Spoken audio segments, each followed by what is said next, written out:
whatever you want to. Okay. Okay. Oh yeah, I can because some people do, some don't. So yeah, I normally don't go for it because I don't want people to feel like they have to these days, you know. Okay, so congratulations to this movie. It's a bloody hell of a movie, let me say that. And so, what was the reason for you shooting this? So, what was your personal thing where you say, okay, Infinity Pool, let's go for that? Yeah, I needed a vacation. Honestly, it was a good excuse to spend some time at a resort. You know, hit up the buffet. Mm. And in my opinion, it's much more harder than the movies of your father, because it started very softly and then hell breaks loose.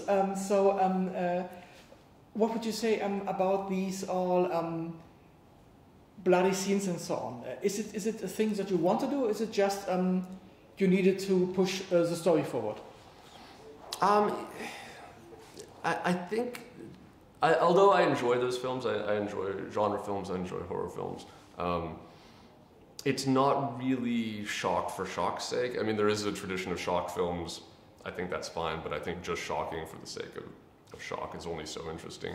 To me, it's at the heart of the narrative, because the narrative is being driven by these characters who are essentially very bland people in a bland context, but then free from responsibility. All of this animalistic violence and carnality comes to the surface. And so I think because so much of the story is driven by this character evolution, for an audience to feel in a visceral way what it is they're going through, to feel beat by beat what those scenes mean, what the violence means, is important, because when you feel it, that changes your context as a viewer for the next stretch of the film. You know, you go into it carrying those experiences with you, and to me, it's important to, in a film like this, feel what the characters are going through rather than just understand intellectually. Mm. And what was the hardest thing to shoot? Mm? What was the hardest thing to shoot for that movie? It's hard to say. It was all pretty hard, to be honest, because it was very.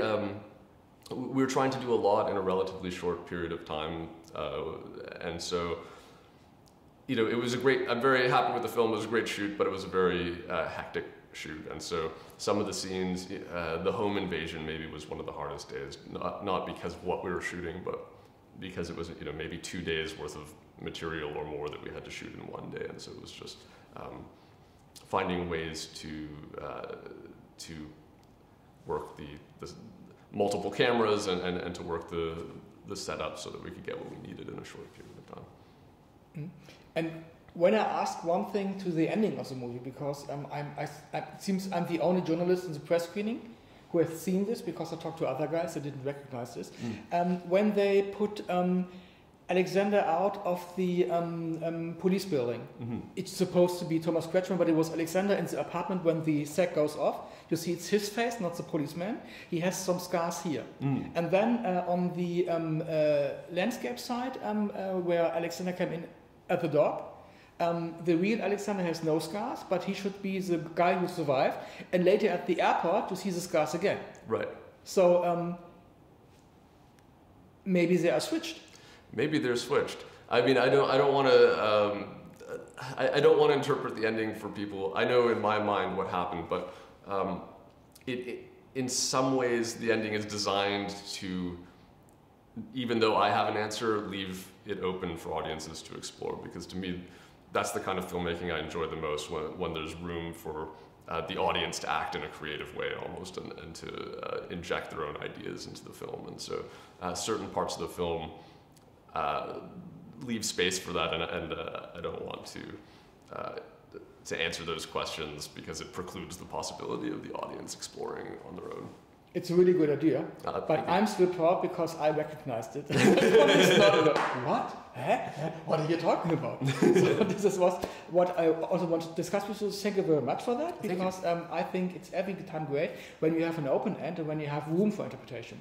So because anybody can see anything else in that thing, and this keeps you thinking longer about a movie, as you did when it's all just leaves only in one way. So it's open for many more, and this is, I think, what keeps the movie in your mind after you watch it for weeks. And this is a very great choose. So thanks for that, and well done for the movie. And Thank you. hopefully it will be a good success in the cinemas. Thank you so much. Great talking to you. Yeah, you too. And hopefully see you this evening on the red carpet. Absolutely. Thanks. Thank Take you. care.